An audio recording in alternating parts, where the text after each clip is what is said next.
بسم الله الرحمن الرحيم وبه نستعين. اللهم صل وسلم وبارك على سيدنا محمد عليه افضل الصلاه والسلام. حبايبي الغاليين عاملين ايه؟ يا رب اتمنى تكونوا بخير في احسن حاجه. انا النهارده معايا الفراخ البيضاء اليوم ال 30. بسم الله ما شاء الله اللهم بارك. الاوزان عندنا بسم الله ما شاء الله جميله جدا، وبقت ايه يعني عندنا 2300 و2 و200، فبسم الله ما شاء الله يعني الاوزان حلوه. بالنسبه ان احنا طبعا ما اكلناهمش لا 4 كيلو علف ولا 3 كيلو ولا 3 ونص، فطبعا احنا عاملين بدايل ان هم معانا كده على البدايل، حاجه جميله جدا. وكمان ان احنا التوفير ده بيدينا كمان ميزه ان احنا بناخد حاجه لحمه صافيه، لان طبعا العلف لو انتوا عارفين العلف بيبقى بيشرب ميه كتير. يعني انت الفرخه لما بتجيبيها ممكن تلاقيها اغلبيتها ميه، لكن بالنسبه للبدايل دي بتديكي لحمه صافي، بتديكي حته لحمه زي الفراخ البلدي، لان طبعا الفراخ البلدي شرب ميتها قليل. الفراخ البيضه بتشرب عشان العلف بيبقى حامي جدا، فحمام العلف ده بيشربهم ميه، فبتلاقي الفرخه انت لما بتربي الفرخه على العلف بيبقى ليها طعم، وبتبقى اغلبيتها يعتبر ميه. لان انت دلوقتي العلف لو مسكتيه وحطيتي حبه علف في حبه ميه بيبوشوا وبتلاقيهم بيكبروا بيزيدوا بيبقوا قد كده. فاحنا طبعا بنحط البدايل اللي احنا متعودين عليها معاكم، وبناكلهم بدايل بارخص الثمن يعني، لان طبعا احنا ما بناكلش علف صافي، لان احنا طبعا عايزين الطعم البلدي والحاجه الحلوه اللي هي بتبقى لحم خالص، ما تبقاش ان انا اذبح الفرخه الاقيها كلها ميه، لان العلف بيسقي ميه كتير. دي حاجه من اللي احنا بنقول عليها على العلف. انت لما توزني الفرخه وتيجي تذبحيها على البدايل دي هتلاقي ال 2 كيلو 2 كيلو ونص 2 كيلو وربع هي مش يعني الحته بتزيد بتنفش، لان انت مش الحته مش الفرخه ما بتبقاش شاربه ميه.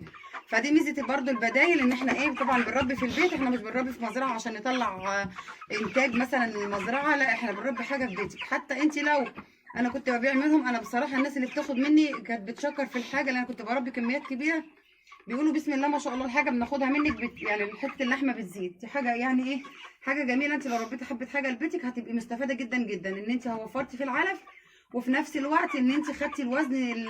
الفرخه ما فيهاش اللي هي ان انت تلاقي في الفرخه ميه خالص، بتلاقي اللحمه ناشفه زي العسل.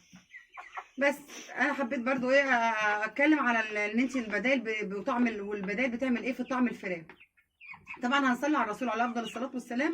حبيبتي الغاليه ما تنسينيش في اللايك والاشتراك وكومنت حلو منك، ان احنا طبعا عشان نوصلك كل جديد مننا. برضو فعلي سر الجرس عشان اول ما انزل فيديو ينزل لكم ان شاء الله. فزي ما انتم شايفين طبعا هنصلي على الرسول عليه افضل الصلاه والسلام. نخش على الخلطه عباره عن العيش المدشوش زي ما انتم شايفين كده نسبه، والعلف والبطاط. دي بطاطس على بطاطا، انا بشر الاثنين على بعض. فطبعا الحاجه غاليه دلوقتي والعلف غالي جدا، ودول حبه توم على بصل على ليمون. فانتوا عارفين الحاجه غاليه جدا جدا، فاحنا عشان عايزين نربي عشان ناخد الطعم الحلو، وعشان ناخد ان احنا ما يبقاش تكلفه علينا. وبعدين احنا حتى الفرخه يعني الناس اللي بيقولوا ممكن تخس، لا ممكن ما تخسش، بس ممكن يعني لو الفرخه هتاكليها البدائل ممكن ما تزيدش معاكي زي العلف زي ما قلنا، لان العلف بيشربوا ميه كتير جدا، فالفرخه بتبقى معبيه في جسمها ميه اكتر من اللحمه. لما تيجي تذبحي الفرخه ممكن تلاقي جسمها حته اللحمه اللي هتعمليها مش هتلاقيها صافيه زي اللي انت هتربيها في بيتك على البدائل اللي احنا بنعملها دي. انا طبعا دلوقتي باكل ما كنت الاول بحط وجبه بس في اليوم، فطبعا العلف غالي، الشكاره عامله دلوقتي 700 فانا طبعا مش العيش ب 10 جنيه، فالعيش بيوفر معايا كتير، والبطاطا ب 2 جنيه ونص. طبعا انت قلنا طبعا هتعاملي حد وتاخدي منه البواقي اللي هي بتتفضل معاه اخر النهار، ان هو ممكن انا بروح مش كل يوم، كمان كل يوم ويوم كل يومين. طبعا هو الخضر بينزل البضاعه الفرش بتاعه، ففي بقى هوالك وحاجات كده مش للاكل، فبيجي ثاني يوم تقعد عنده يومين ولا حاجه، بيروح ماليلي بقى نص شوال ربع شوال حسب اللي بيدهوني. فانا باكل منه كل طيورنا كده بسم الله ما شاء الله، يعني حاجه بتوفر معانا جامد جدا، وزي ما قلنا هتدينا الطعم الحلو العسل ده.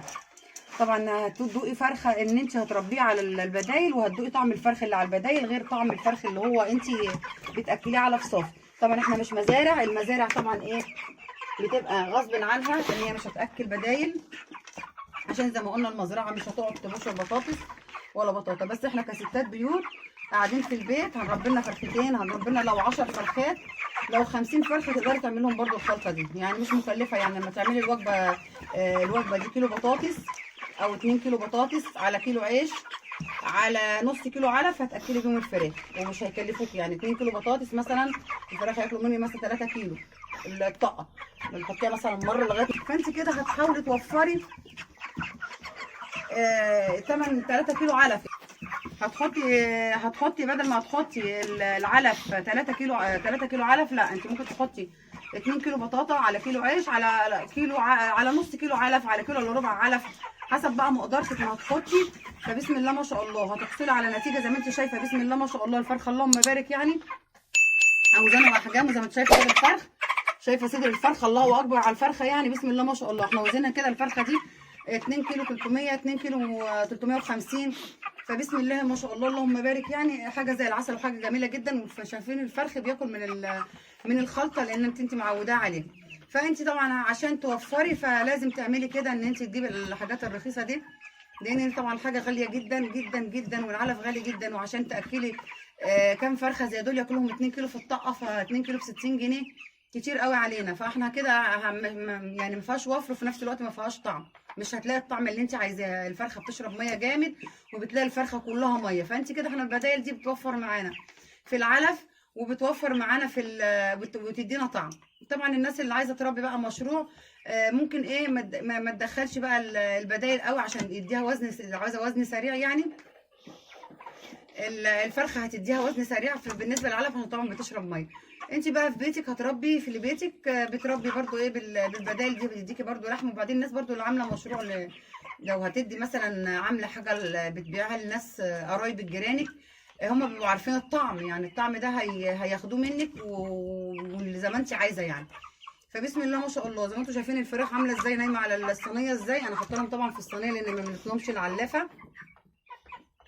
فهي حاجه هتبقى حاجه انت بدل ما هتجيبي قلنا 2 كيلو علف ب 60 جنيه، لا انت عملتي 2 كيلو بطاطا ب 5 جنيه وبطاطس، عملتي كيلو عيش ب 10، عملتي نص علف ب 15.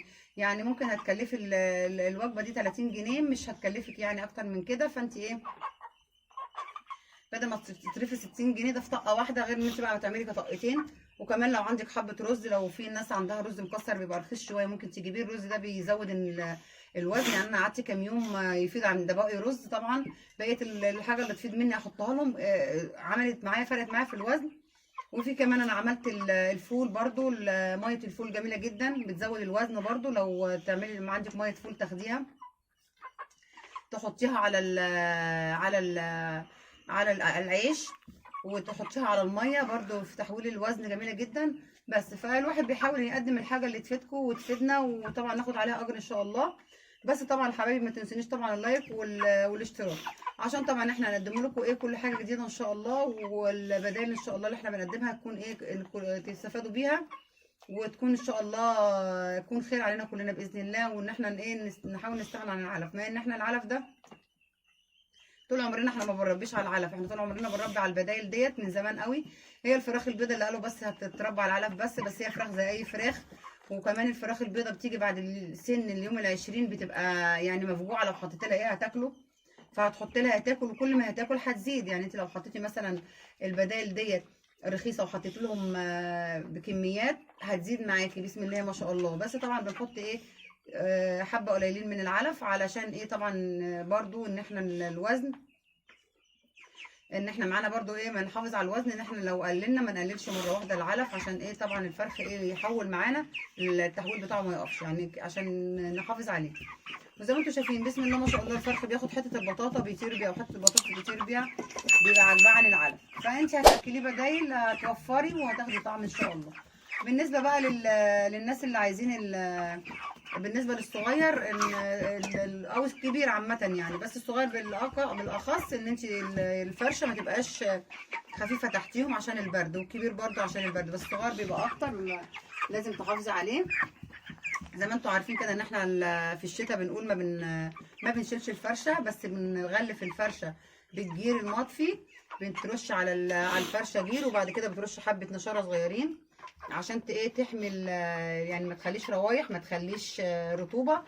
هيوصل الفرخ معاكي بسم الله ما شاء الله زي ما انت شايفه، لا في مشكله كحه وكخه، ولا في عطس، ولا في اي حاجه معانا في الفرخ. لان احنا طبعا قلنا الحراره مش لنده بس ان انت تعلقيها، لا الحراره ان انت تدفي المكان تحتهم، لان انت ممكن تكوني حاطه لنده واتنين والمكان بيبقى حراره زايده وكمان في رطوبه تحت، فالفرخ كده ممكن يتعب معاكي ويمنع الاكل. يعني في ناس بتقول ان الفرخ مش عايز ياكل، الفرخ ما بيبقاش عايز ياكل من كذا حاجه.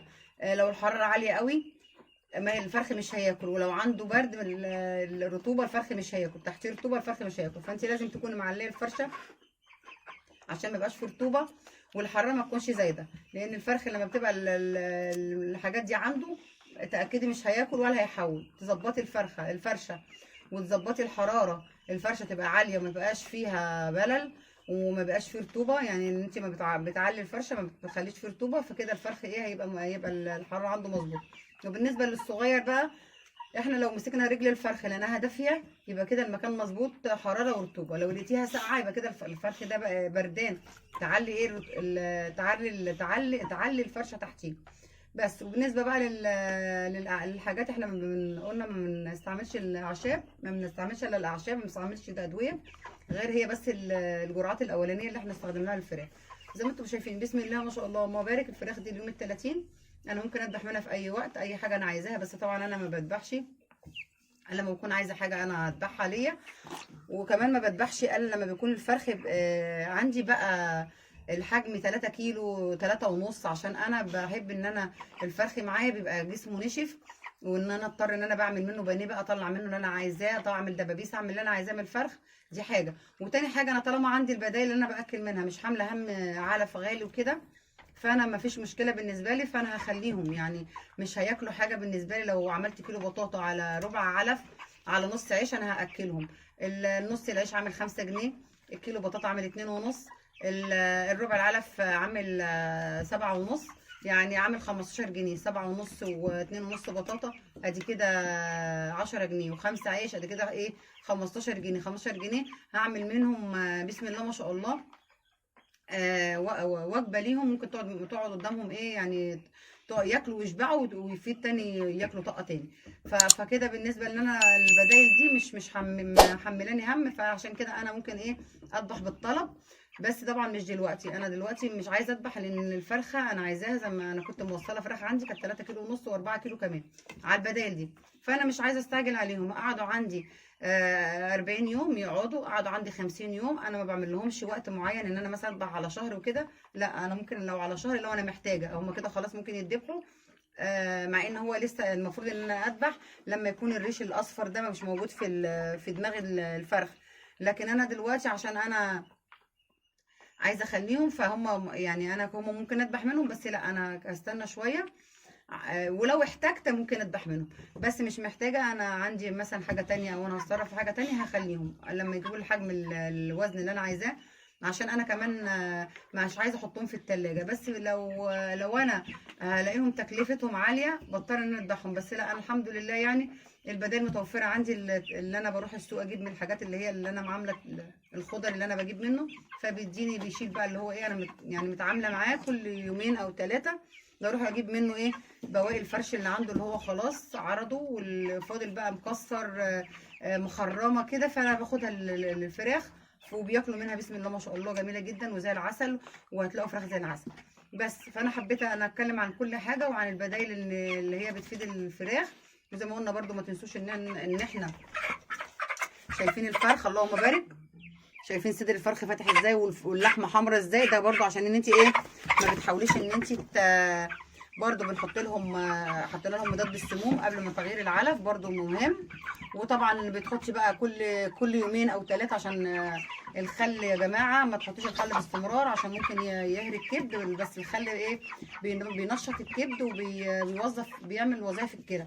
الخل مع العسل مع الليمون ال3 مع بعض برده جمال جدا ان انت ايه بتنشطي كبد الفرخ وبتعملي الكلى برده، فبتحافظي على الفرخه من كل حاجه. فالفرخه زي ما انتم شايفين لحمته حمراء وعامل ازاي، عشان طبعا احنا مهتمين بالفرخ، ما تهمليش في الفرخه عشان تاخدي النتيجه اللي انت شايفاها دي.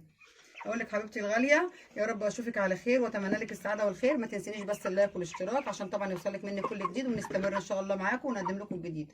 اشوفكم على خير واتمنى لكم السعاده والخير، والسلام عليكم ورحمه الله وبركاته.